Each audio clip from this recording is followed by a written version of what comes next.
الحمد لله الذي خلق فسوى والذي قدر فهدى والذي أخرج المرعى فجعله غثاء أحوى.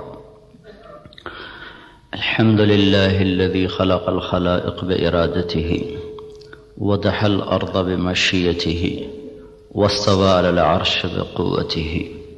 اللهم لا نحصي ثناء عليك أنت كما أثنيت على نفسك، وأشهد أن لا إله إلا الله وحده لا شريك له، وأشهد أن سيدنا ومولانا محمدا عبده ورسوله.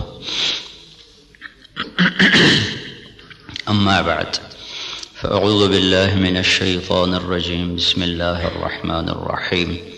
أفرأيتم ما تحرثون أأنتم تزرعونه أم نحن الزارعون لو نشاء لجعلناه حطاما فظلتم تفكهون إنا لمغرمون بل نحن محرومون. وقال تعالى: والشمس وضحاها والقمر إذا تلاها والنهار إذا جلاها والليل إذا يغشاها والسماء وما بناها والأرض وما طحاها ونفس وما سواها فألهمها فجورها وتقواها قد أفلح من زكاها وقد خاب من دساها. وقال النبي صلى الله تبارك وتعالى عليه وسلم: ألا فاعملوا وأنتم من الله على حذر واعلموا أنكم معروضون على أعمالكم فمن يعمل مثقال ذرة خيرا يره ومن يعمل مثقال ذرة شرا يره، أو كما قال صلی اللہ تبارک و تعالی علیہ وسلم. آپ حضرات کے ہاں یہ دستور ہے، جس کو بلایا جاتا ہے اس کے لیے خطبہ استقبالیہ ہوتا ہے. وہ عام طور پہ ایک میٹھا زہر ہے جو اس بیچارے کو پلا دیا جاتا ہے.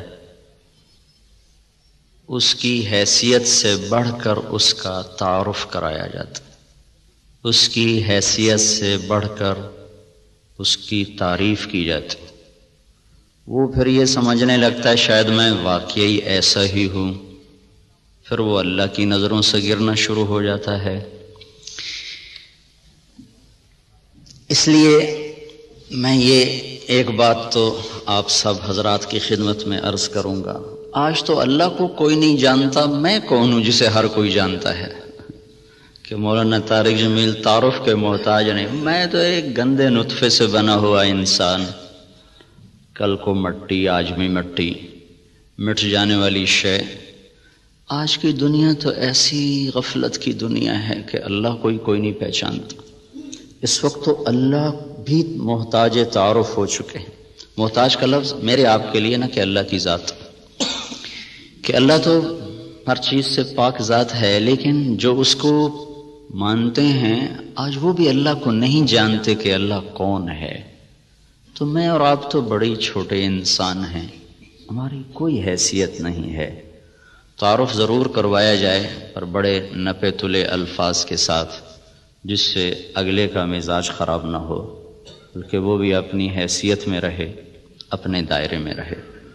ہمارے استاد صاحب رحمۃ اللہ علیہ جن سے بخاری پڑھی، وہ فرمایا کرتے تھے علم کی دو قسمیں ہیں.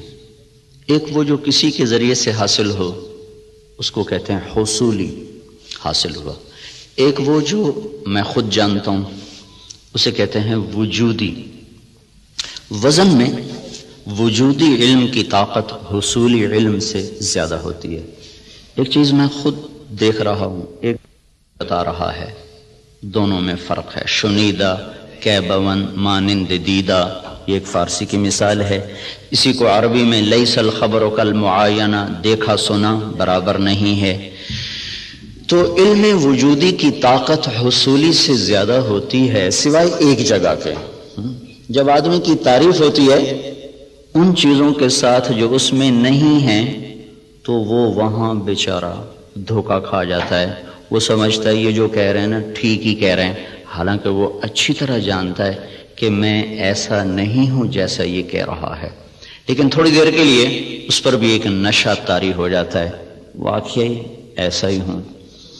تو اس لیے میں نے یہ عرض کیا کہ آپ لوگوں کی تو مجبوری، آپ کے پاس افسران آتے ہیں، ان کی تعریف نہ کرو تو پھر وہ آپ کو کوئی ڈونیشن نہیں دیں گے، ان کو آپ بڑھا چڑھا کے ارسطو نہ بناؤ، جعلی نوس نہ بناؤ۔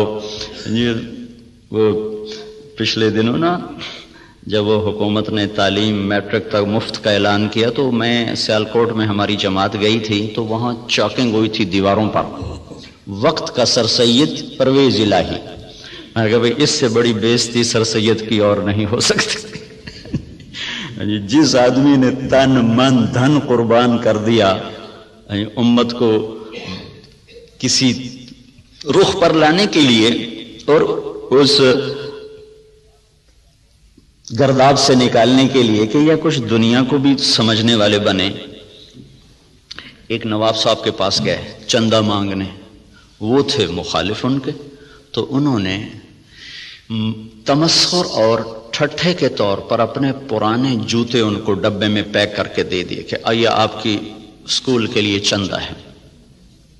وہ لے گئے علی گڑھ، کھول کے دیکھا تو پرانے جوتے، تو انہوں نے اس کو بازار میں فروخت کیا، وہ کوئی 4 آنے 8 آنے کے بکے، وہ جمع کر کے رسید کاٹ کر لیٹر میں ڈال کے بھیج دی کہ آپ نے جو ہمیں چندہ دیا تھا وہ ہم نے بازار میں بیچا، اس کے اتنے پیسے ہم نے وصول پائے، اس کی رسید آپ کی خدمت میں پیش کر رہا۔ جو آدمی ایسے ذلیل ہو کے کسی کنارے پہنچاؤ، وقت کا سر سید پرویز الہی، میں کہا اس سے بڑی بےزتی آج تک سر سید کی نہیں ہو سکتی۔ تو خیر یہ ہمارے موضوع کی بات نہیں تھی، لیکن مجھے اپنی جان بھی تو بچانی ہے نا۔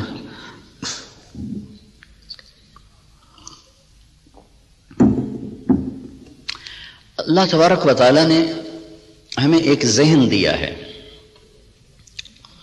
اس وقت ذہن یہ ہے کہ ہم اپنی محنت کا کماتے ہیں، محنت کا کھاتے ہیں، جو کماتے ہیں جو مرضی کریں، یہ ایک ذہن جس کو ہم سرمایہ داری کا نظام کہتے ہیں۔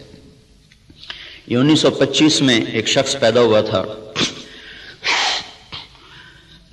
وہاں گلاسکو کا، اس نے یہ نظریہ دیا تھا، اس نے کتاب لکھی تھی دی ویلتھ آف نیشن، تو اس میں اس نے یہ نظریہ دیا تھا کہ آدمی کو کمانے میں آزاد ہونا چاہیے، جو جیسے مرضی کمائے، اس سے مال کی دوڑ لگے گی اور لوگوں کے پاس سرمایہ وافر ہو جائے گا۔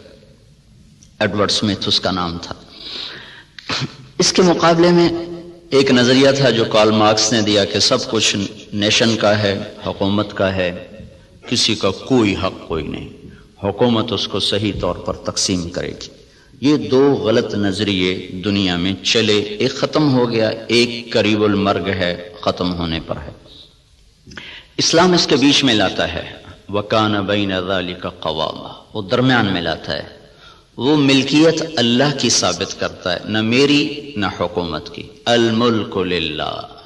ہمارے نبی جب صبح اٹھتے تھے نا تو آپ ایک دعا مانگا کر، صبح اٹھتے اصبحنا وَأَصْبَحَ الْمُلْكُ لِلَّهِ وَالْكِبْرِيَاءُ وَالْعَظَمَةُ لِلَّهِ وَالْخَلْقُ وَالْأَمْرُ وَاللَّيْلُ وَالنَّهَارُ وَمَا سَكَنَ فِيهِمَا لِلَّهِ وَحْدَهُ اللهم اجعل أول هذا النهار صلاحا وأوسطه فلاحا وآخره نجاحا أسألك خير الدنيا والآخرة يا أرحم الراحمين۔ ہمارے نبی نے جو ہمیں دعائیں سکھائی ہیں وہ بھی معجزات نبوت میں سے ہیں کہ اتنے خوبصورت اسلوب میں اللہ سے بات کرنا اور مختصر کلمات میں سب کچھ مانگ لینا، یہ صرف نبی سکھا سکتا ہے اور کوئی نہیں سکھا سکتا۔ تو صبح اٹھتے ہی کیا اعتراف عبودیت ہے، عبدیت ہے، اصبحنا واصبح الملک للہ، میرے رب ساری کائنات جس پر دن چڑھ رہا ہے وہ تیری ہی ہے، ساری عظمتیں جلال و کبریا وہ تیرے لیے ہے، ساری مخلوق سارا کچھ وہ تیرا ہی ہے، زمین آسمان جو اس کے درمیان ہے وہ سب کچھ تیرا ہے۔ جب سب کچھ تیرا ہے میں تیرا محتاج بن کر تجھ سے سوال کرتا ہوں، یا اللہ اس دن کا اول وہ فلاح بنا دے اور اس کے درمیان کو صلاح بنا دے، اس کے آخر کو نجات بنا دے۔ یہ تصور ہمیں اللہ کی طرف سے ملا ہے کہ جو کچھ میرے پاس ہے وہ بطور استحقاق نہیں، بطور امتحان ہے۔ یہ دو لفظوں میں راستے جدا ہو جاتے ہیں۔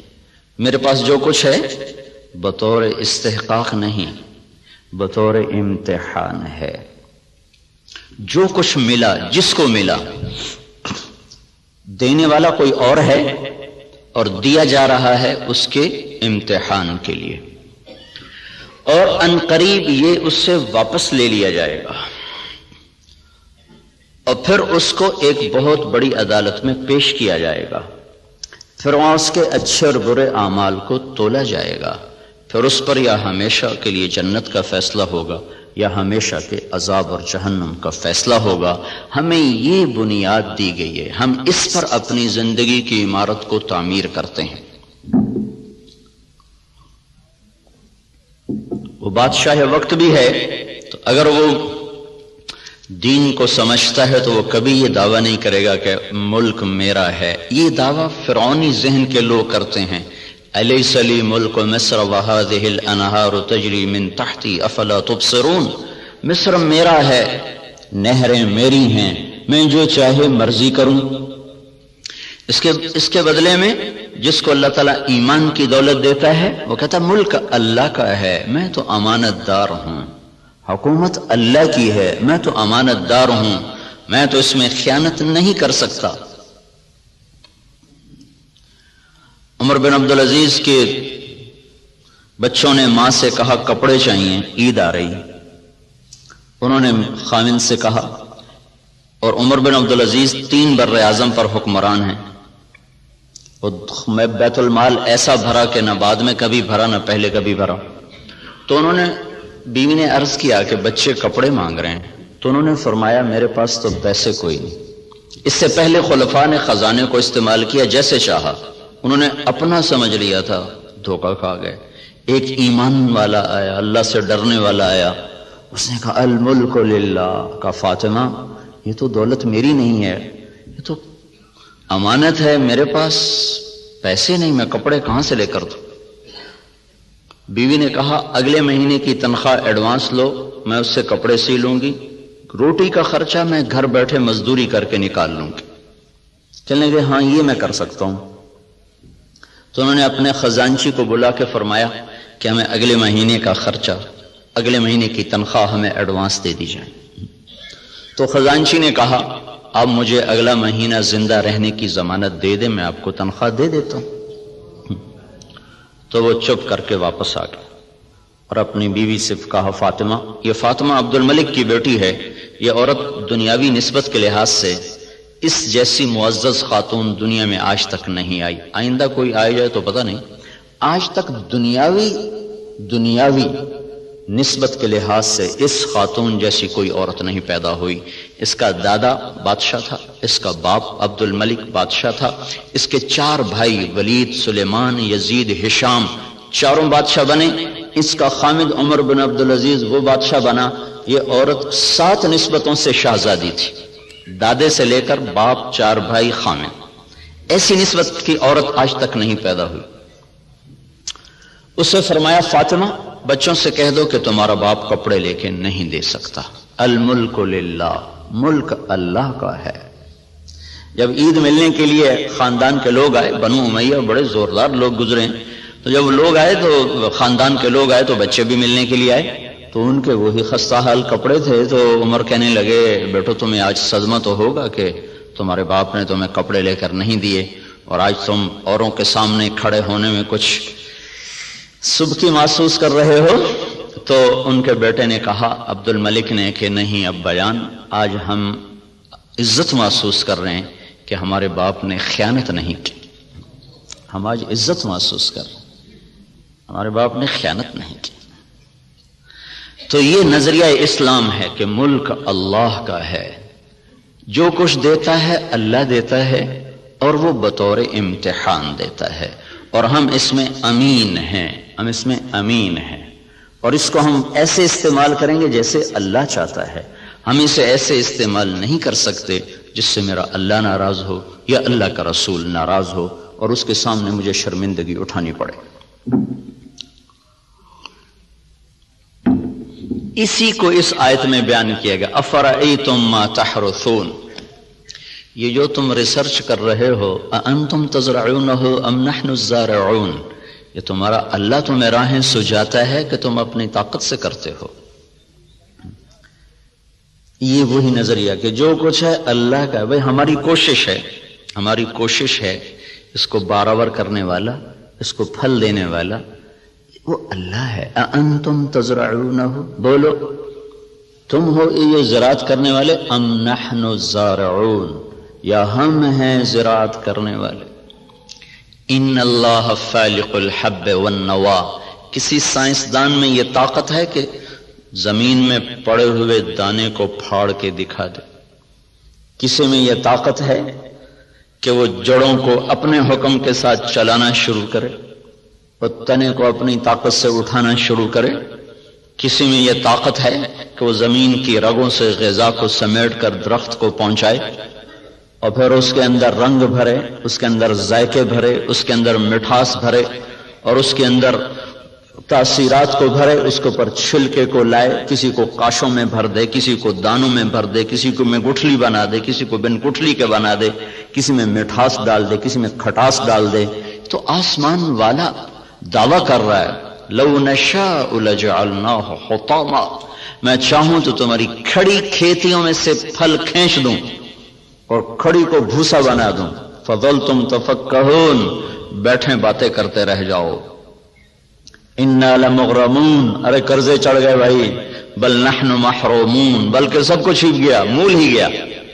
تو یہ ہمیں نظریہ قرآن دیتا ہے کہ ہم جو کچھ کرتے ہیں وہ اللہ کی امانت ہے، تائید ربانی شامل حال ہے، اللہ کا ہم ساتھ ہے، تب یہ قدم ہمارے اٹھتے ہیں۔ اس نظریے والے کی تحقیق اور ریسرچ پر بھی وہی کچھ ہوتا ہے جو ایک کافر کی ریسرچ پر ہوتا ہے۔ تو فرق کیا ہے اس نظریے کے ساتھ ایوب ریسرچ آنا اور اللہ کے انکار کے ساتھ کسی لیبارٹری میں جانا؟ نتیجہ تو دونوں کو اللہ دے دیتا ہے، اس کو بھی دے دیتا ہے، اس کو بھی دے دیتا ہے۔ تو لیکن اس کا فرق کیا ہے؟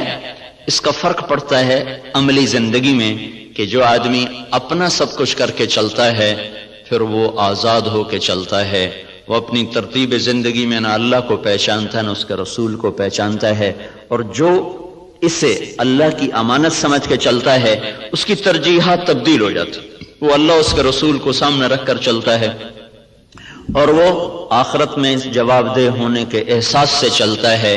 یہ دو سوچ ترجیحات کو تبدیل کر دیتی ہے، ان کی سوچ اور طرف چلی جاتی ہے، وہ حرص و ہوس کے بندے بن جاتے ہیں، اللہ اس کے رسول سے غافل ہو جاتے ہیں۔ یہ قدم قدم پہ لرز لرز کے چلتا ہے، کانپ کانپ چلتا ہے۔ یہ عملی زندگی میں پھر یہ نظریہ طاقتور بن کے انسانیت کو صحیح رخ پر لاتا ہے، جو آپ کے ڈاکٹر صاحب نے فرمایا کہ ہم ذلت و پستی کا شکار ہیں۔ وجہ دین سے دوری ہے، دین سے دوری کی وجہ نظریات کمزور ہو چکے ہیں، تصورات کی دنیا میں اللہ نہیں بس رہا، اللہ کا رسول نہیں بس رہا، جنت اور جہنم کا تصور موجود نہیں ہے، اس لیے قدم بہک گئے، راستوں سے بھٹک گئے، ترتیب ساری الٹی ہو کے رہ گئی۔ تو اللہ تعالیٰ ہمیں یہ ذہن دیتا ہے، تم اگاتے ہو کہ اللہ اگاتا ہے۔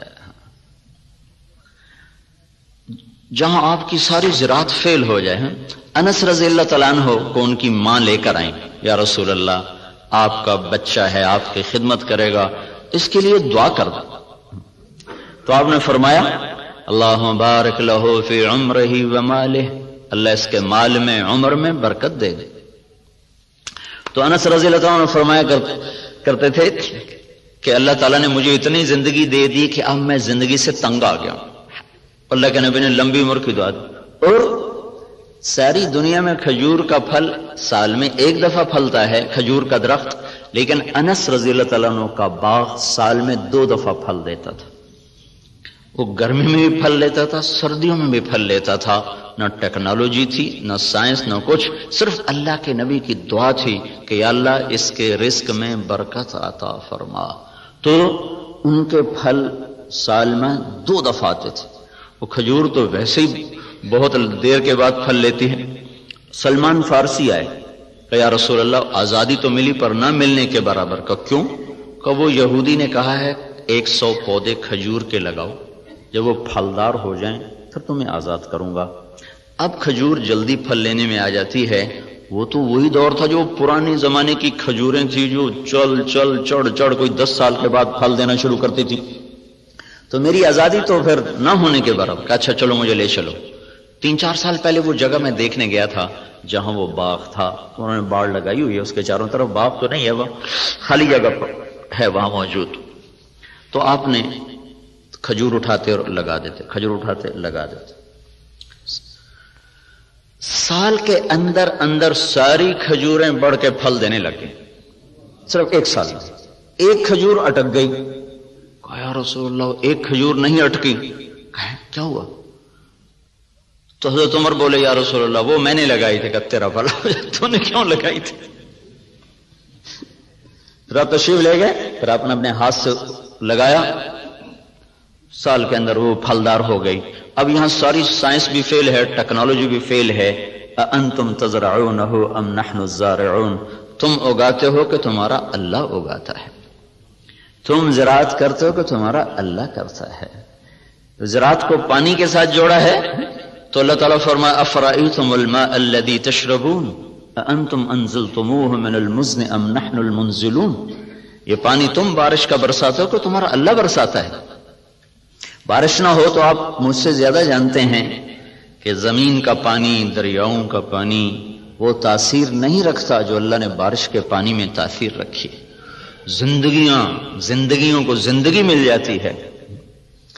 وَتَرَى الْأَرْضَ حَامِدًا وَتَرَى الْأَرْضَ خَاشِعًا، 2 لفظ قرآن استعمال کرتا ہے۔ زمین کو دیکھو وہ ایسے پھٹی پڑی ہوتی ہے، حامدہ، اس کا ظاہر ختم ہو چکا ہوتا ہے۔ وَتَرَى الْأَرْضَ خَاشِعًا، اندر باہر سے زمین برباد ہوتی ہے۔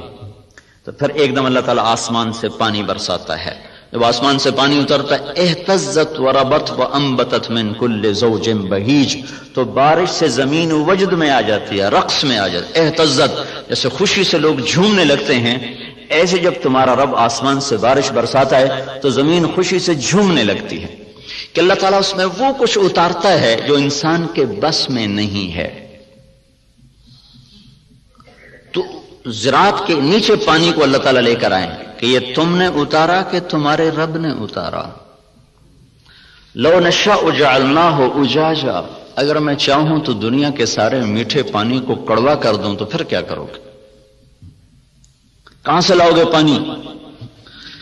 تو آج کل تو ٹیکنالوجی کا دور ہے نا، کوئی کہہ سکتا ہے کہ ہم پلانٹ لگا لیں گے، میٹھا بنانا شروع کر دیں گے، پانی میٹھا شروع کر دیں گے۔ تو اسی ذہن کے لیے اللہ تعالیٰ نے ایک آیت اور اتاری ہوئی ہے، قل ارأیتم ان اصبح ماؤکم غورا فمن یاتیکم بماء معین، مجھے بتاؤ جو میں تمہارا پانی ہی ختم کر دوں تو کہاں سے لاؤ گے؟ ویسے ہی ختم کر دے۔ ان اصبح ماؤکم غورا، ایک قلعہ فتح نہیں ہو رہا تھا ملک شاہ کے زمانے میں، لمبا زمانہ گزر گیا، قلعہ نہیں فتح ہوا، پہاڑی پر تھا۔ ایک صبح اٹھے تو سارے شہر والوں نے سفید جھنڈے لہرائے ہوئے دروازے کھول دیے۔ کیا ہوا بھائی؟ رات کو نظام الملک جو وزیر تھا، وزارت کے لحاظ سے شہرت پانے والوں میں اسلامی تاریخ میں نظام الملک کا نام قیامت تک رہے گا، بہت اعلیٰ درجے کی صفات کا حامل اور ایسی وزارت کی کہ آج تک اس کی مثالیں دی جاتی ہیں۔ وہ سالار لشکر تھا، جب وہ تنگ آ گیا نا تو اس نے رات کو اٹھ کے دعا کی، یا اللہ ہم سے نہیں فتح ہو رہا، تو راستہ کھول دے۔ صبح قلعے کے دروازے کھول کے لوگ نیچے اتر آئے، کہا جی ہم ہتھیار ڈالتے۔ کیا ہوا؟ کہ رات میں سارے شہر کا پانی خشک ہو گیا، ایک قطرہ پانی کوئی نہیں، ایک بوند پانی کوئی نہیں۔ دھنس ان اصبح ماؤکم غورا، پانی کو دھنسا دوں، کہاں سے لاؤ گے؟ اور دھنسے کو نکال دے۔ حدیبیہ پر جب پہنچے 1400 آدمی، کنواں خشک، وہ پانی ختم۔ وہ تو حادثہ پیش آ گیا کہ انہوں نے اندر جانے سے روک دے، وہ تو مکے جانے کی تیاری کر آئے تھے، راستے میں روک دیے گئے، پانی ختم ہو گیا۔ تو یا رسول اللہ پانی ختم ہے کیا کریں؟ تو آپ نے کہا کوئی تھوڑا بہت ہو تو لاؤ۔ تو ایک آدمی تھوڑا سا پانی لے کر آیا، تو آپ نے منہ میں ڈال کے خشک کنویں میں کلی کی تو کنویں کا پانی ابلتا ہوا باہر اٹھتے اوپر تک آ گیا. خشک کو اٹھا دیا، کھڑے کو دھنسا دیا.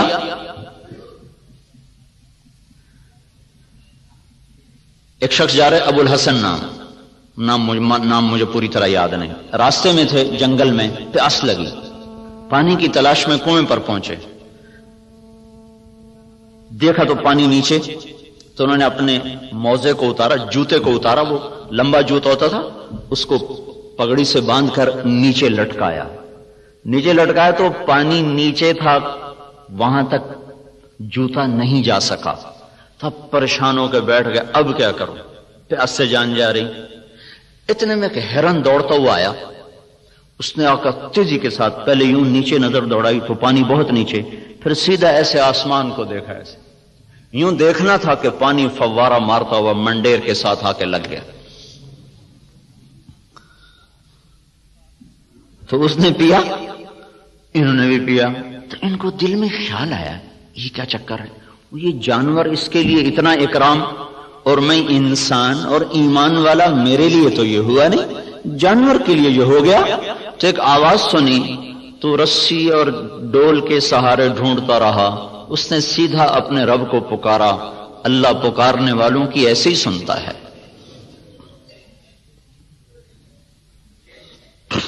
تو یہ چیز ہمیں ایک راستہ دیتی ہے کہ ہمارے سوچ کے، تحقیق کے، ترتیب کے انداز اور ہیں. اللہ تعالیٰ جن چیزوں کو ہمارے اوپر لازم کرے گا انہیں ہمیں کرنا ہوگا. نماز اذان کے بعد بھی ڈاکٹر صاحب دفتر میں بیٹھے ہوں، ریسرچ کر رہے ہوں، تو یہ ساری ریسرچ زہر حلاحل ہے. اب اس کا انسانی خدمت سے تعلق ختم ہو چکا ہے. اللہ کی ندا کے بعد بھی تحقیق چل رہی ہو، اللہ کی صدا کے بعد بھی دفتر چل رہا ہو، تو یہ ساری برکتیں اپنے ساتھ لے کے چلا جائے گا. اب ہمارے لیے حکم ہے بند اذان باہر دینے کا حکم ہے. مسجد کے اندر اذان دینا مکروہ ہے. باہر بلال رضی اللہ تعالیٰ عنہ مسجد کے ساتھ ایک کوٹھا تھا، ایک صحابی کا گھر تھا، اس کی چھت پہ چڑھ کے اذان دیا کرتے تھے کہ اذان باہر کی زندگی کو معطل کرنے کے لیے ہے اور مسجد کی زندگی کو آباد کرنے کے لیے ہے. حی علی الصلاۃ کے بعد اب نہ کوئی دکاندار، نہ کوئی تاجر، نہ زمیندار، نہ کوئی مرد، نہ کوئی عورت، جو جہاں پر ہے اسے حکم ہے کہ ہاتھ اٹھا لے اور چلے اس رب کی طرف جو کہہ رہا ہے حی علی الصلاۃ، آؤ نماز کی طرف. یہاں کیا ملے گا؟ یہاں تو ہم بہت کچھ کام کر رہے ہیں، لوگوں کی خدمت کر رہے ہیں، ریسرچ کر رہے ہیں، یہاں کیا ملے گا؟ تو اس سوال کا جواب اگلے دو جملوں میں دیا گیا، حی علی الفلاح، آؤ یہیں سے کامیابی ملے گی. میں چند دن پہلے گیا تھا، ذرا یونیورسٹی وائن کو قصہ سنایا تھا. ابن سینا رحمت اللہ علیہ وہ طب کی دنیا میں یعنی نبی کہلاتے ہیں کہ ان پر طب کا الہام ہوتا تھا. اس شخص کا بنایا ہوا نظام طب اور اس کے قوانین آج بھی معتبر اور مستند سمجھے جاتے ہیں.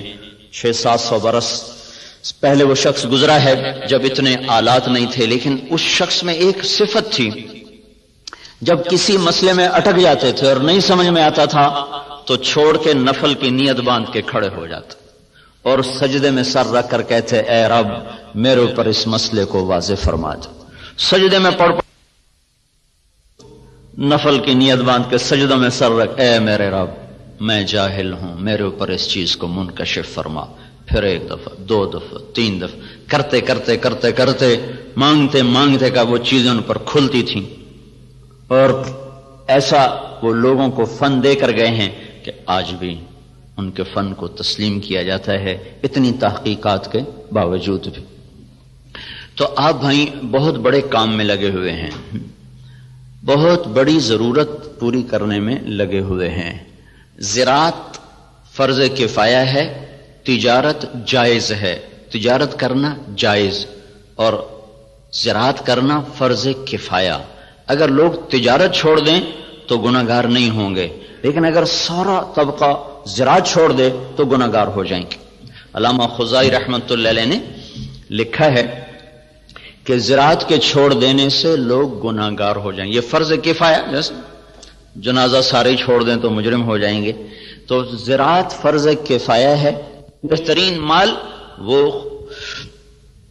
پالتو گھوڑا ہے اور قطاروں میں لگے ہوئے درخت ہیں. قطاروں میں لگے ہوئے درخت سے مراد باغ ہے. سب سے بہترین رزق جو اللہ تعالیٰ کسی کو دیتا ہے وہ گھوڑا اور باغ ہے. اور آپ نے فرمایا جب اللہ تعالیٰ نے معیشت کو اتارا، معیشت کو جب آسمان سے اتارا تو برکت کو کھیتی اور بکریوں میں رکھ دیا. جب اللہ تعالیٰ نے معیشت کو آسمان سے اتارا تو برکت کو کھیتی اور بکریوں میں رکھ دیا.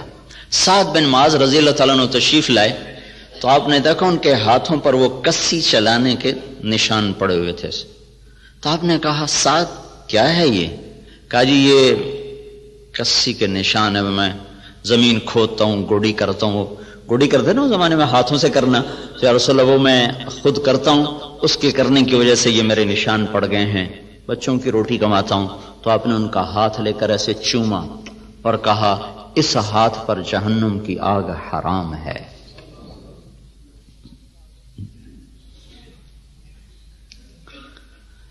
تو آپ ایک بہت بڑے شعبے سے منسلک ہیں جو، اور اللہ تعالیٰ کے محبوب صلی اللہ علیہ وسلم کو باغ بہت پسند تھے. آپ اکثر جا کر انصار مدینہ کے باغ میں بیٹھا کرتے تھے. معاویہ رضی اللہ تعالیٰ عنہ سے کسی نے پوچھا، ایک بدو سے پوچھا تجھے کون سا مال پسند ہے؟ کہنے لگا چشمہ ہو عین خوارہ وعرض خرارہ، چشمہ ہو ابلتا ہوا، زمین ہو سرسبز، او نعجۃ صفراء فی قطعۃ خضراء، یا بکریاں ہوں اور ساتھ سرسبز چراگاہ ہو، یا کھجوروں کا باغ ہو اور اس کی چھاؤں ہو. تو کہنے لگے اللہ کے بندے سونے چاندی کا تو نے ذکر ہی نہیں کیا. انہوں نے کہا امیر المومنین دفع کرو، یہ بھی کوئی چیز ہے، خرچ کرو تو ختم ہو جائیں، نہ کرو تو پتھر کی طرح پڑے رہیں. تو اللہ تعالیٰ کے محبوب صلی اللہ تعالی علیہ وسلم نے ان ہاتھوں کو چوما کہ ان پر جہنم کی آگ حرام ہے. اور معاویہ رضی اللہ تعالیٰ عنہ اتنی بڑی زراعت تھی کہ ان کے کھیت میں 5 لاکھ من گندم ہوتی تھی. جس زمانے میں یہ ایسی اقسام تیار نہیں ہوئی تھیں کہ جو ایکڑ میں 50 من ہو اور ایکڑ میں 60 من ہو. وہ ایک پرانی ہم نے بھی تھوڑی سی رکھی ہوئی ہے باپ دادے کی 591، وہ بس ہم اپنے کھانے کے لیے 2 ایکڑ کاش کر لیتے ہیں، 15-20 من ایک ایکڑ سے وہ ہوتی. یہ اقسام نہیں تھی اور اس کے باوجود 5 لاکھ من گندم ان کے فارم سے نکالی جاتی تھی. اور عمر رضی اللہ تعالیٰ عنہ جب خلیفہ بنے تو انہوں نے اپنے ساتھ تھوڑا بہت اپنا کام کرتے تھے، تو چلتے چلتے چلتے ان کی سالانہ جو آمدن تھی وہ 40,000 اونٹ تھے. 40,000 اونٹ عمر رضی اللہ تعالیٰ عنہ کے سارا سال وہ چراگاہوں میں چرتے رہتے تھے اور روزانہ 20 اونٹ ذبح کر کے مہمانوں کو کھلایا کرتے تھے. اور خود مہینے میں 1 دن گوشت کھاتے تھے، اپنی ذات کے لیے مہینے میں 1 دن گوشت، اور مہمانوں کے لیے روزانہ کا دستور تھا. 20 اونٹ روزانہ ذبح ہوتے تھے اور لوگوں کو کھلایا جاتا تھا. تو اب یہ تحقیق اور ریسرچ تو سب کچھ ہے اور بڑی جان بھی لگ رہی ہے، اور خود ہم دیکھ رہے ہیں کہ ہماری 5 من کپاس ہوتی تھی اب وہی 30 من ہو رہی ہے، 35 من تک چلی جاتی ہے. ہماری 15-20 من گندم ہوتی تھی وہ 60 من تک خود میرے اپنی زمین میں نکلی ہے. اوسط کے لحاظ سے تو نہیں، لیکن 2, 4, 10 ایکڑ ایسے ہر دفعہ دیکھے کہ ان پہ 60 من تک گندم چلی گئی، 100 من تک مکی چلی گئی ہے. لیکن وہ جو ڈاکٹر صاحب نے بات کی تھی کہ ذلت تو ساتھ نہیں چھوڑ رہی، وہ تو اسی طرح چھائی ہوئی ہے. اتنی فراوانی کے باوجود ذلت سروں سے جائی نہیں رہی کہ اس کے لیے ایک اور نظام ہے، اس کے لیے اور اسباب ہیں. اس ریسرچ اور تحقیق و تدقیق کے ساتھ ایک نظام اور ہے، وہ ہے اللہ اس کے رسول کی پسندیدہ ترتیب زندگی کو بھی سیکھنا اور اس کو بھی اپنی زندگی میں شامل کرنا اور اس کو لے کر ساری دنیا میں پھرنا. اس امت کا جو کام ہے وہ ساری دنیا کے انسانوں کو اللہ کا تعارف کروانا اور اللہ کے دین کی طرف بلانا ہے. وہ پہلو ہمارا بالکل خالی ہو گیا ہے. میں مکہ میں تھا تو مجھے ایک ملے، اس کے پی ایچ ڈی تھے ارضیات کے، ایک جگہ کھانے پہ ان سے ملاقات.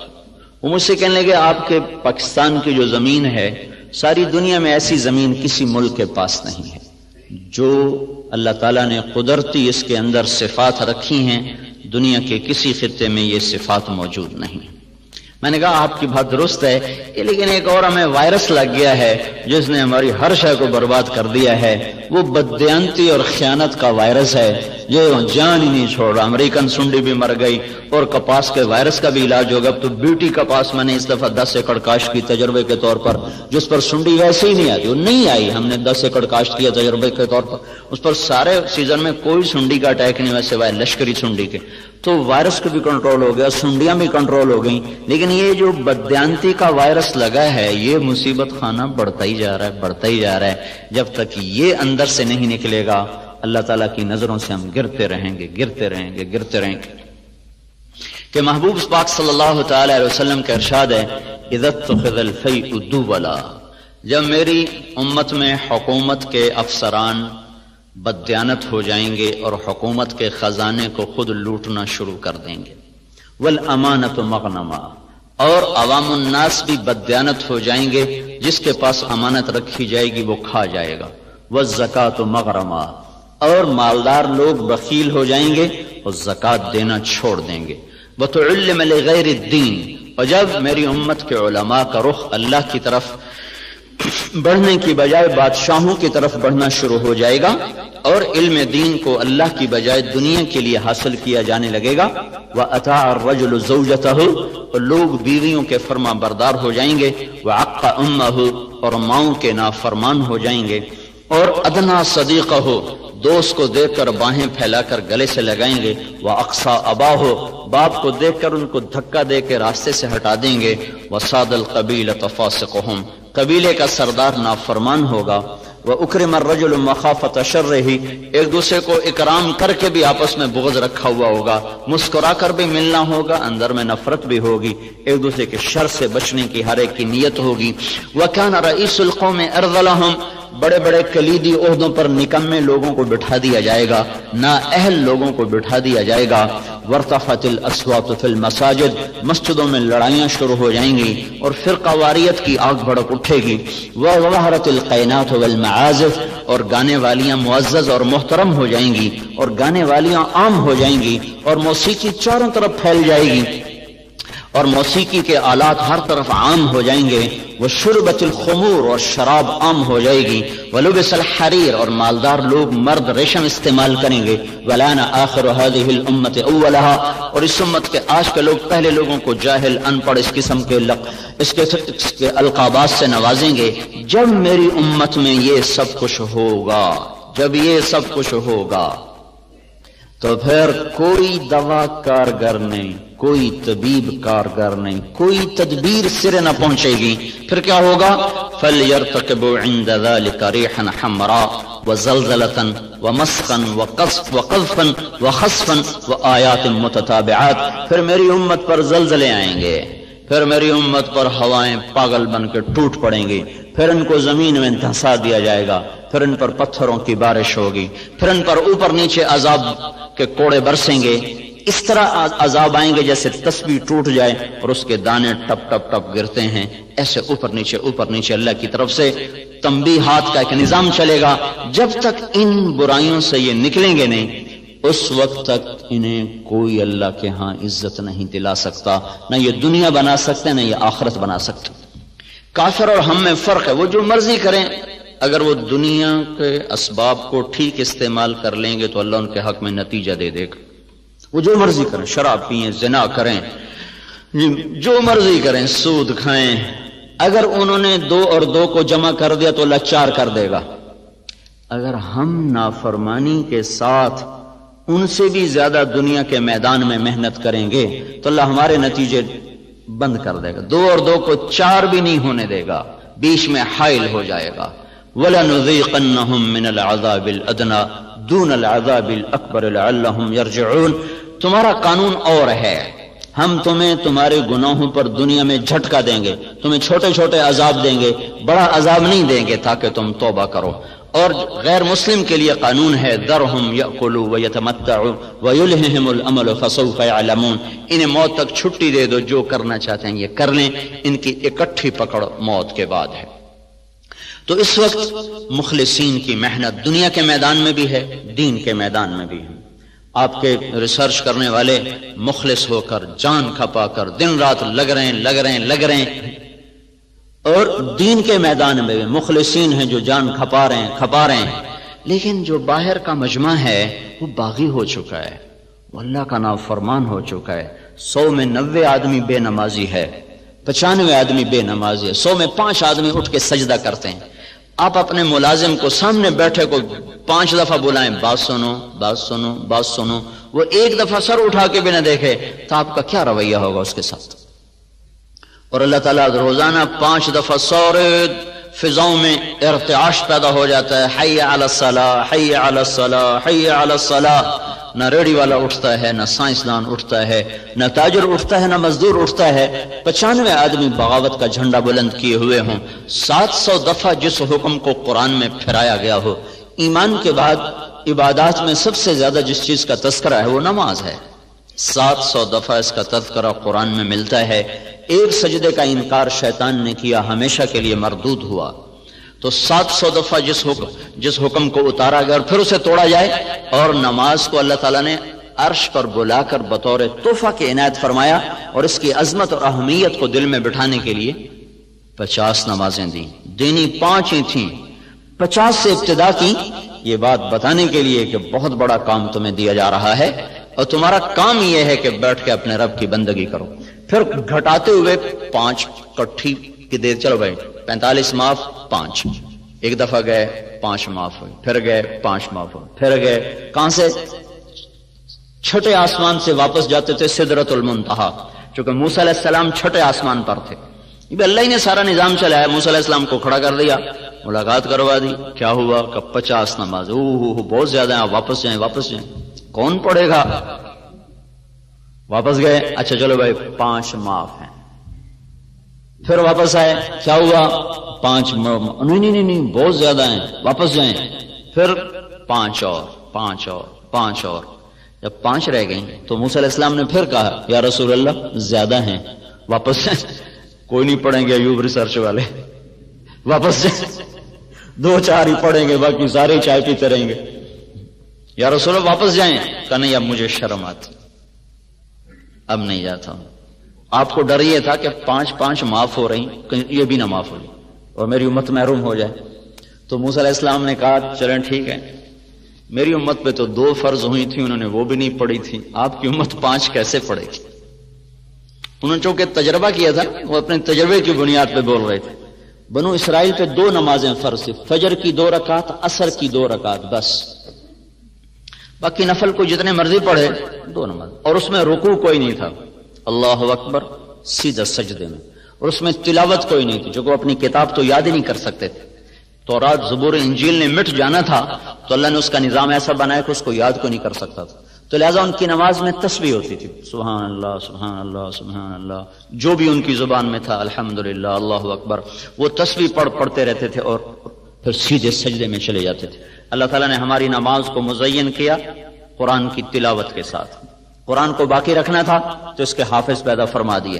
دنیا میں واحد کتاب ہے جو بن سمجھے یاد کی جاتی ہے، بن سمجھے یاد کرائی جاتی ہے، یاد کرنے والا بچہ ہے پاکستانی جس کو پتہ ہی نہیں میں کیا یاد کر رہا ہوں، یاد کرانے والا استاد قاری ہے جس نے عربی کو نہیں پڑھا، اسے کچھ پتہ نہیں میں کیا یاد کرا رہا ہوں، اور اس کی تنخواہ اتنی تھوڑی ہے کہ وہ بیمار ہو جائے تو نزلے کی دوا بھی اپنی تنخواہ میں سے نہیں لے سکتا، اس کے بچے کی شادی ہو تو اپنی تنخواہ میں 1 جوڑا کپڑے لے کر اپنی بیٹی کو نہیں دے سکتا، اتنی قلیل تنخواہ کے ساتھ وہ اپنے آپ کو چٹائی کے ساتھ سی کر بیٹھا ہوا ہے، اور ساری زندگی اس کی 1 کمرے میں گزر جاتی ہے، درسگاہ سے گھر، گھر سے درسگاہ، اتنی بڑی مشقت پر اس کو کس نے آمادہ کیا ہے؟ یہ آسمان کا غیبی نظام ہے جس نے قلوب کو مسخر کر دیا ہے۔ اور ایک طبقہ یاد کر رہا ہے، دوسرا یاد کرا رہا ہے۔ جب روس میں کمیونسٹ عروج پر تھے، برزنف کا دور تھا، تو 1982 میں میں گیا تھا انگلینڈ جماعت میں، تو وہاں 4 آدمی ملے، انہوں نے کہا کہ ہم گئے تھے رشیا گئے تھے جماعت میں، تو جیسے یہاں وہ کمرہ، وہ دروازہ ہوتا ہے، اس میں گزرو تو جو بھی کوئی چیز سٹیل کی ہوتی ہے تو وہ ٹان ٹان کرنے لگتا ہے، تو رشیا میں ماسکو ایئرپورٹ پر جو آلہ تھا وہ کاغذ پہ ٹان ٹان کرتا تھا کہ کسی قسم کا کوئی لٹریچر اندر نہیں جانا چاہیے۔ کہ ایک ملائیشین ساتھ تھا ہمارے، اس کو وہ آلہ لگائیں تو وہ آلہ بولے، تو اس کے کرتا دیکھا، شلوار دیکھی، کچھ بھی نہیں، انہوں نے اس کے کپڑے اتروا دیے، کچھ بھی نہیں۔ آخر جب وہ انہوں نے جرابیں اترائیں تو جراب کے اندر ایک کاغذ کہیں سے پھنسا ہوا تھا جس پر وہ آلہ ٹان ٹان ٹان کر رہا تھا۔ اس قدر سختی۔ لیکن میرے رب کا نظام کیا ہے کہ ہم ایک جگہ تھے تو ایک بچے نے ہمارا بازو پکڑا، پہلے اس نے دائیں بائیں دیکھا، کوئی ہے تو نہیں، کوئی نہیں تھا، تو اس نے بازو پکڑا اور لے کے کمرے میں گیا اور دروازے بند کر کے کنڈیاں لگا کے میرے سامنے بیٹھ کر قرآن پڑھنا شروع کر دی زبانی، اور پھر مجھ سے کہنے لگا اشارے میں کہ تو بھی سنا، تو میں کہ مجھے تو آتا نہیں، وہی 10 صورتیں آتی ہیں۔ تو کہنے لگے، پھر ہم نے وہاں پوچھا کہ آپ لوگوں نے قرآن کو کیسے باقی رکھا؟ تو انہوں نے کہا کہ جب ہم پر یہ ہوا 1917 میں لینن میں اسٹالن مرا ہے، 1917 سے 1953 تک 1 کروڑ انسان ذبح ہوا اور اس میں اکثر مسلمان تھے۔ تو کہنے کہ ہم تہ خانوں میں چلے گئے اور اپنے بچوں کو زبانی یاد کرایا، زبان سے زبان، سینے سے سینہ، سب کچھ مٹا دیا، مسجدیں بند کر دیں، مدرسے بند کر دیے، پر قرآن پھر بھی زندہ رہا۔ تو اللہ تعالیٰ نے ہمیں نماز عطا فرمائی جس میں قرآن کی تلاوت ہے۔ اب جتنی مرضی لمبی نماز ہو، اگر قرآن سے ذرا بھی ذوق ہو تو طبیعت تنگ نہ پڑے گی۔ عبد الرحمن تیمی فرماتے ہیں، میں حرم میں بیٹھا تھا مکے میں، عثمان رضی اللہ تعالیٰ عنہ تشریف لائے، امیر المومنین تھے اس وقت، حج کا موسم، وہ آئے، ان کے داڑھی سے وضو کا پانی ٹپک رہا تھا، ہاتھ میں جوتا تھا، ایک طرف جوتا رکھا اور میرے برابر نیت باندھ کے کھڑے ہو گئے، اللہ اکبر۔ کہنے لگے مجھے جستجو ہو گئی، دیکھو کیا پڑھیں، تو انہوں نے الف لام میم سے شروع کر دیا۔ پہلی رکعت الف لام میم، سورت بقرہ گئی، آل عمران گئی، نساء گئی، مائدہ گئی، چلتے چلتے میں نے کہا یہ کہاں جا کے رکوع کریں گے؟ والناس پہ جا کے رکوع کیا، ایک رکعت میں سارا ہی قرآن پڑھ دی۔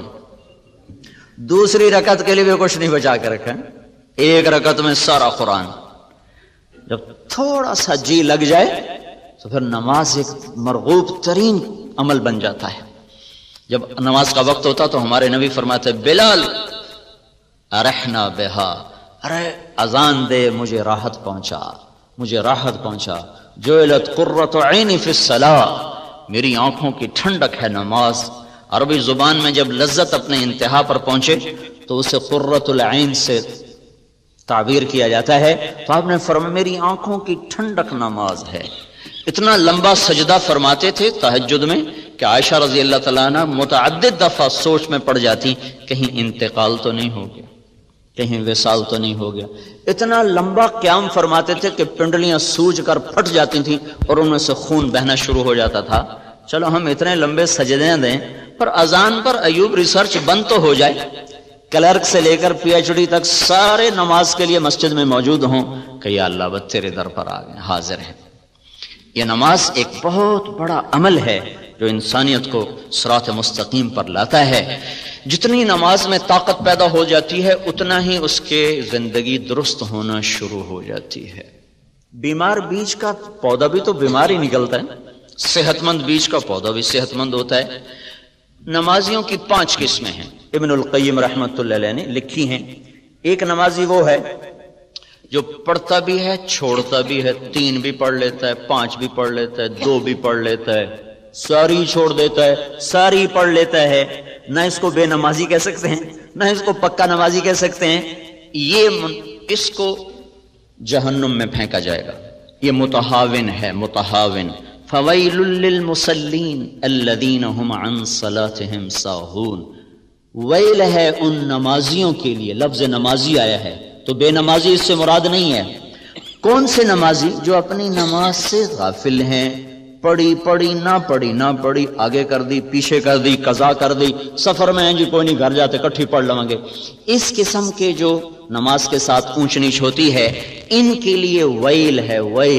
ویل کیا بلا ہے؟ ایک ترجمہ تو ہے بربادی، اور ایک ترجمہ ہے یہ ایک وادی ہے جس وادی کا ایک ایک بچھو خچر کے برابر بڑا ہے، اور جو ایک دفعہ ڈستا ہے تو 40 سال تک آدمی اس سے تڑپتا رہتا ہے۔ تو ایک تو وہ ہیں جو کبھی پڑھ لیتے ہیں کبھی چھوڑ دیتے ہیں، مرضی کے ہیں، تو ان کو بے نمازی والی پکڑ تو نہیں ہوگی، لیکن جائیں گے یہ بھی آگ میں۔ اس شخص کی نماز اس کی زندگی کو نہیں بدلے گی۔ دوسرا نمازی ہے جو 5 وقت کا اہتمام کرتا ہے، باقاعدگی سے نماز پڑھتا ہے، لیکن نماز کے اندر اور باہر برابر ہے، غافل ہو کر نماز پڑھتا ہے، نہ اس کو اندر کا پتہ نہ باہر کا پتہ۔ جس غفلت کے ساتھ وہ فائل پہ بیٹھا تھا اسی غفلت کے ساتھ وہ صف میں کھڑا ہوتا ہے، جس بے دھیانی کے ساتھ وہ گھر سے نکلا تھا اسی بے دھیانی کے ساتھ وہ نماز میں کھڑا ہوتا ہے، لیکن پڑھتا 5 وقت ہے۔ یہ معاقب ہے، معاقب۔ یہ نماز کے چھوڑنے یا غفلت کی وجہ سے جو پکڑ ہے اس میں نہیں آئے گا، لیکن اس کی ڈانٹ ڈپٹ ہوگی، تنبیہ ہوگی، معاقب۔ اس کی نماز بھی اس کی زندگی پر اثر انداز نہیں ہوگی۔ اس میں وہ جواب آ گیا ہے جو نماز پڑھ کے بھی لوگ رشوت لیتے ہیں، نماز پڑھ کے بھی لوگ گالیاں دیتے ہیں، نماز پڑھ کے بھی لوگ یہ کرتے ہیں۔ ایسی نماز کا کیا فائدہ؟ یہ بات تو غلط ہے۔ ایسی نماز کا فائدہ یہ ہے کہ نماز نہ پڑھنے کی سزا نہیں ملے گی، گالی دینے کی سزا ملے گی، نماز نہ پڑھنے کی سزا ملے گی۔ یہ اس سے بدرجہ بہتر ہے جو گالیاں بھی دیتا ہے نماز بھی نہیں پڑھتا، 2 جرم ہو گئے۔ جو رشوت بھی لیتا ہے نماز بھی نہیں پڑھتا، اس کے 2 جرم ہو گئے۔ قرآن کا دستور ہے فَمَن يَعْمَلْ مِثْقَالَ ذَرَّةٍ خَيْرًا يَرَهُ وَمَن يَعْمَلْ مِثْقَالَ ذَرَّةٍ شَرًّا يَرَهُ۔ رائی کے برابر اچھائی کر لو تو اس کا اجر ملے گا، رائی کے برابر برائی کر لو تو اس کی سزا ملے گی۔ اب اس میں سے اللہ جس کو چاہے معاف کر دے۔ تو یہ ایک ہمارے ہاں بات چلی، کیا فائدہ جی ایسی نماز کا، کیا فائدہ ایسی نماز، ایسے حج کا کیا فائدہ، ایسے روزے کا کیا فائدہ، سارا دن ہیرا پھیری کرتے ہیں، ایسے روزے کا کیا فائدہ؟ اس روزے کا اتنا فائدہ ہے کہ نہ پڑھنے نہ رکھنے کی سزا نہیں ملے گی، یہ فائدہ ہے۔ یہ کوئی تھوڑا فائدہ نہیں، بہت عظیم فائدہ ہے، بہت بڑا فائدہ ہے۔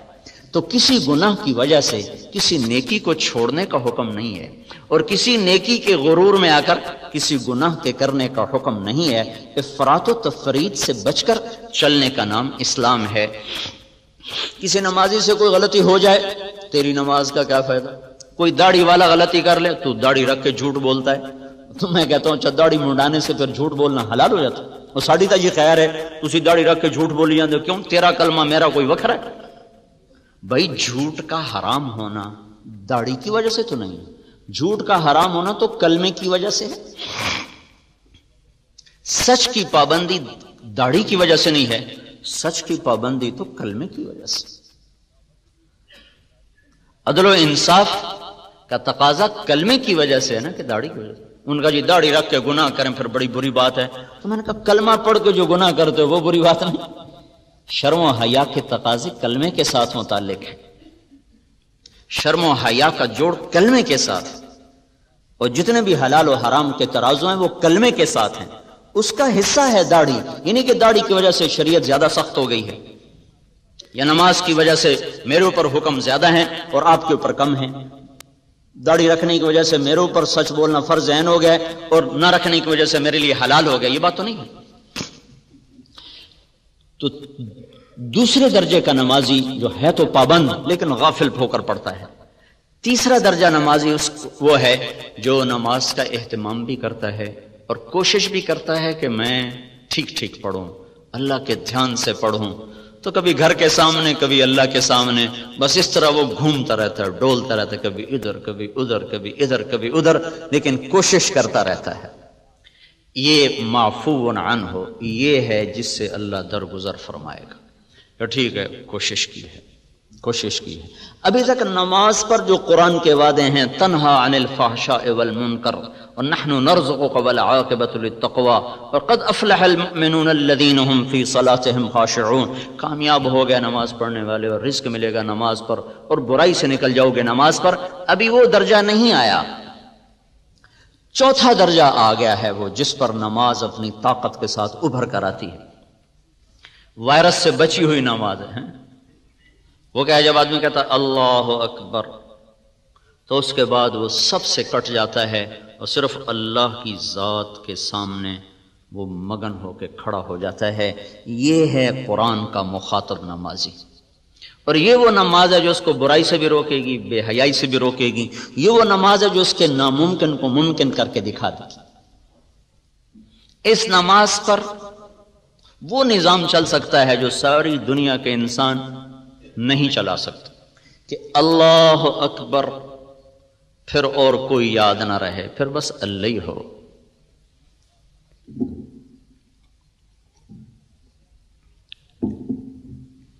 عروہ بن زبیر رضی اللہ تعالیٰ عنہ کا پھوڑا نکلا ہے پاؤں میں، وہ آگے بڑھنا شروع ہوا تو طبیب نے کہا کاٹنا پڑے گا ورنہ یہ سارا زہر پھیل جائے گا. تو کہنے کہ کاٹ دو. ان کا پھر آپ کوئی نشہ پی لیں تاکہ کاٹ دیں. تو انہوں نے فرمایا ایمان اور نشہ ایک پیٹ میں کبھی جمع نہیں ہو سکتا. جس پیٹ میں نشہ جاتا ہے اس سے ایمان نکل جاتا ہے. میں نماز شروع کرتا ہوں تم کاٹ لینا.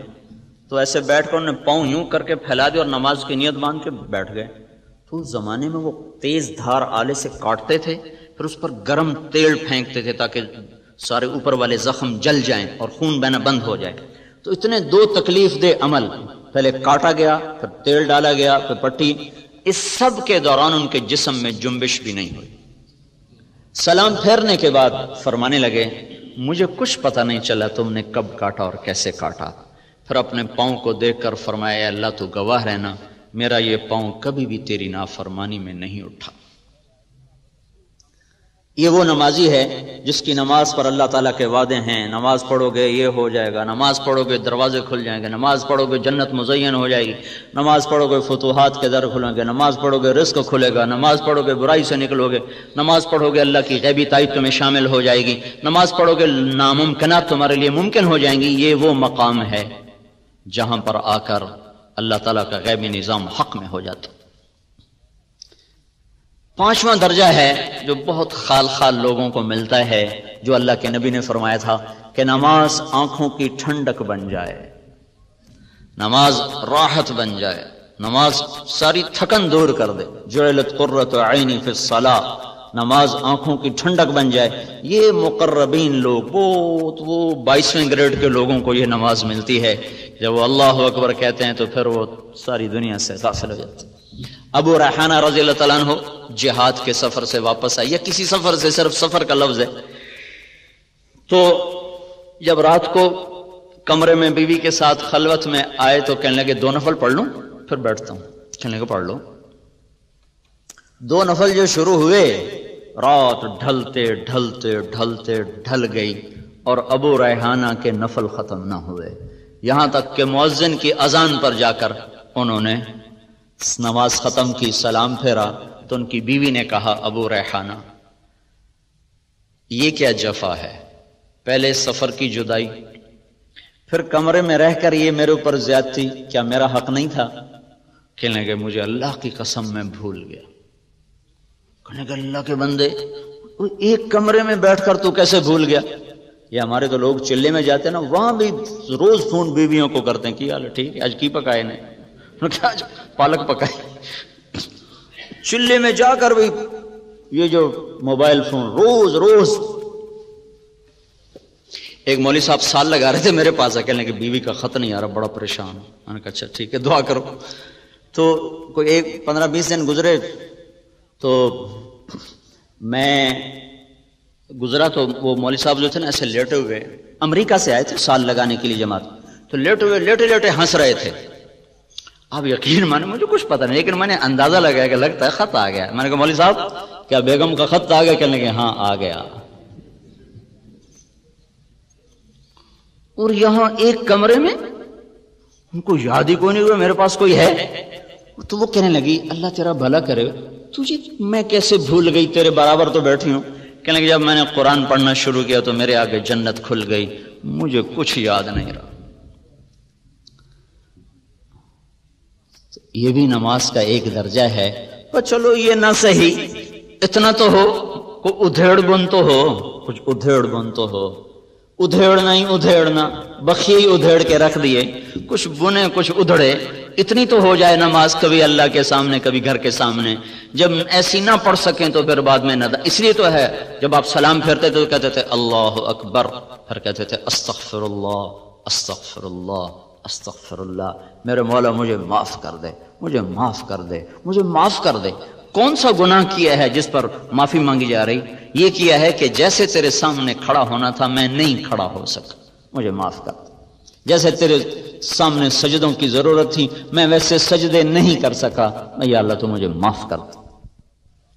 تو اللہ تعالیٰ آپ کو وہ سجائے گا، وہ علم آپ پر کھولے گا کہ جیسے آج کا یہاں کا بڑا ڈاکٹر وہ ہے جو یورپ سے امریکہ سے ڈگری لے کر آ رہا ہو، پھر ایک وقت آپ اپنی آنکھوں سے دیکھیں گے کہ وہاں سے دنیا اڑ اڑ کر آئے گی اور آپ سے سیکھے گی کہ ہمیں بھی بتاؤ۔ 700 سال تک اسپین مرکز نہیں رہا، قرطبہ کے یونیورسٹیاں بھری ہوتی تھی ساری دنیا کے طلبہ سے، بغداد کی یونیورسٹیاں بھری ہوتی تھی ساری دنیا کے طلبہ سے، کھچ کھچ کر انسانی 1000 برس تک انسانوں کو قانون دیا ہے، زندگی کے راستے بتائے ہیں۔ 200 سال سے زوال ہوا ہے تو ہم اتنے احساس کمتری کا شکار ہو گئے کہ جیسے ہمارے پاس کوئی سرمایہ کوئی نہیں۔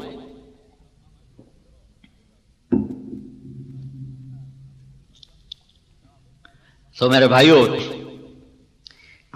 ان جو میں نے 15 باتیں اللہ کے محبوب کی بتائیں، جب یہ باتیں امت میں آ جائیں تو ان پر مخلصین بھی ہوں، موحدین بھی ہوں، مصدقین بھی ہوں، جان کھپانے والے بھی ہوں، جب تک معاشرے کا رخ اللہ کی طرف نہیں پھرتا تو یہ ساری محنتیں ان کو اجر ملے گا۔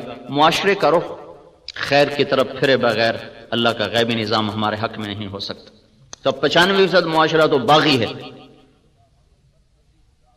تو ایسے معاشرے کو جیسے کھرے بیج کی تلاش ضروری ہے، کھرے انسان بنانے بھی ضروری ہیں۔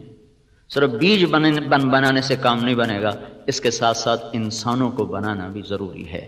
تبلیغ میں یہ ایک تصور دیا جا رہا ہے انقلاب کا کہ اللہ تعالیٰ نے دین کو، کلمے کو ہمیشہ جو قرآن میں تشبیہ دی ہے نا، وہ دی ہے کبھی درخت کے ساتھ کبھی باغ کے ساتھ۔ مثل کلمۃ طیبۃ کشجرۃ طیبہ اصلها ثابت وفرعها فی السماء كزرع اخرج شطأه فآزره فاستغلظ فاستوى على سوقه۔ کھیتی سے تشبیہ دی ہے، درخت سے تشبیہ دی ہے۔ اسلامی انقلاب کوئی ایسا نسخہ نہیں ہے کہ میرے ہاتھ میں طاقت آئے اور میں سب لوگوں کو سیدھا کر دوں، ایسا کوئی نسخہ اسلام میں کوئی نہیں ہے۔ آپ مجھ سے یہ مطالبہ کریں مولوی صاحب کل تک ڈاکٹر افضل والی ڈگری لے لو ورنہ تیرا سر اڑا دیا جائے گا، یا تجھے 10 کروڑ دیا جائے گا، دونوں چیزیں میرے لیے بیکار ہیں۔ کہ ڈاکٹر افضل صاحب کی ڈگری ایک محنت کا نام ہے، نہ کہ ایک لیبل کا نام ہے، اس پر ان کی پچھلے 30 برس کی محنت ہے، تب جا کر وہ ایک سطح پر پہنچے ہیں۔ مجھ سے آپ کیسے کہہ سکتے ہیں کہ میں 30 برس کو ایک دن میں طے کر لوں؟ نہیں ہو سکتا۔ جتنا یہ ناممکن ہے اتنا ہی یہ ناممکن ہے کہ فیصلہ آباد کے اس معاشرے کو کہا جائے کہ تم سارے متقی بن جاؤ ورنہ تمہیں سولیوں پہ لٹکا دیں گے، یا تم سب کے لیے سونے چاندی کے گھر بنا دیں گے۔ ان کو سونے کے گھر بنا کے دیں یہ پھر بھی تقوی پہ نہیں آ سکتے، اور ان کو آپ سولیوں پہ لٹکا دیں یہ پھر بھی تقوی پہ نہیں آ سکتے۔ کہ تقوی کسی لیبل کا نام نہیں ہے، تقوی ایک صفت ہے جو محنت کرتے کرتے بسیار سفر باید تا پختہ شود خامے، ایک لمبے سفر کے بعد یہ چیز حاصل ہوتی ہے۔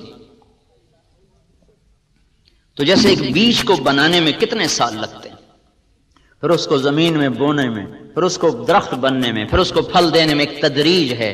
انسانوں کو انسان بنانا ایک تدریجی نظام ہے، یہ طاقت کا نظام نہیں، ٹھیک ہو جاؤ سارے، نہیں ہو سکتا۔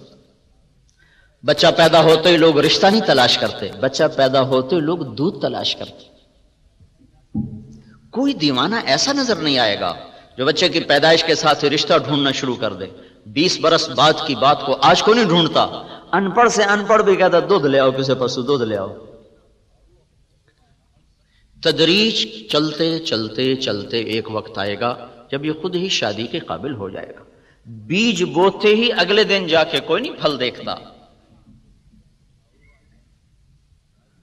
ہاں ہر کوئی انتظار کرتا ہے، اچھا جی 1 سال گزر گیا، 2 سال گزر گئے، 3 سال گزر گئے، اب انشاءاللہ اگلے سال پھل آ جائے گا جی، 3 سال کے بعد آپ پھل لیں گے جی۔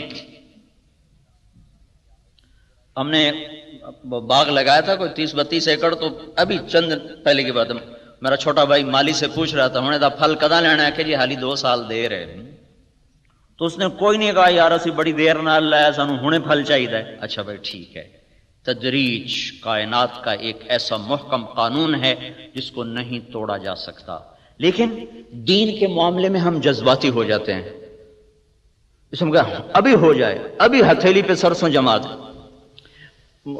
راواں میرے گاؤں کے ساتھ ہی قصبہ ہے راواں، تو وہاں میں جماعت میں گیا تھا، تو ایک وہاں صاحب تھے، وہ بڑے جوش میں آ گئے، تم تبلیغ والے بالکل تمہارے اندر نہ کوئی ایمانی غیرت ہے، میرے ہاتھ میں طاقت دو، میں ایک دن میں سب کو سیدھا کر دوں، تمہارے پاس اتنے لوگ اکٹھے ہو گئے، تم سارے اسلام آباد کا رخ کر دو تو انقلاب آ جائے گا، تم کیا ایسے لوگ اکٹھے کرتے ہو چلے جاتے ہیں، میرے ہاتھ میں طاقت تو میں سب کو ایک دن میں سیدھا کر دوں۔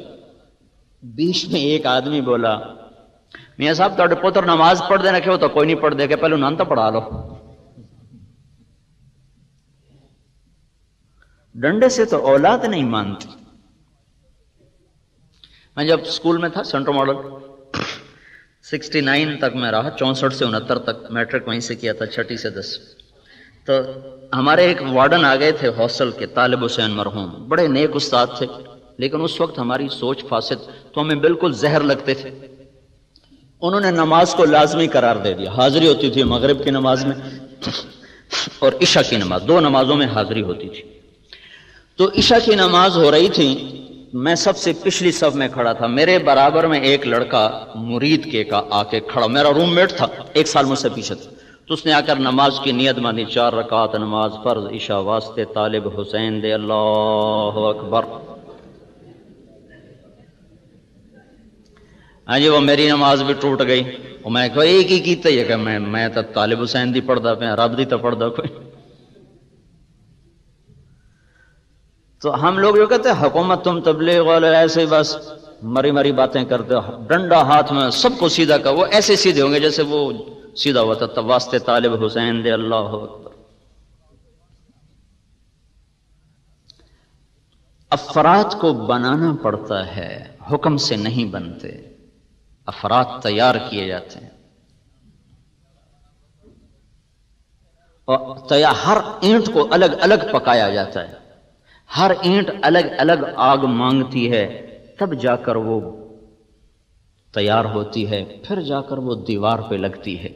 ایسے ہی معاشرے کو ایمانی اصولوں پر لانے کے لیے ہر مرد عورت پر الگ محنت کرنا ہوگی، ورنہ اللہ نبیوں کو شروع میں دے دیتا معجزے، پھونک مارتے سارے ٹھیک ہو جاتے۔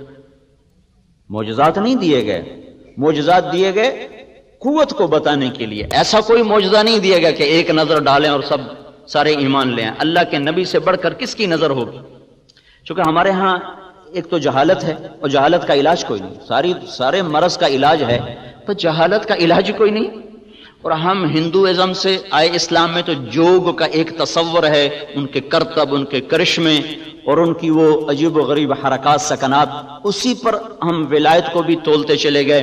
اور کچھ ہمارے ہاں چونکہ علم حدیث کا نہ کوئی پہچان ہے، نہ معرفت ہے، نہ قرآن سے مناسبت ہے، تو جس نے جو لکھ دیا وہ یہ ڈائجسٹ ہونے، کچے پکے رسالوں نے انسانی عقائد کو بہت زیادہ متاثر کیا۔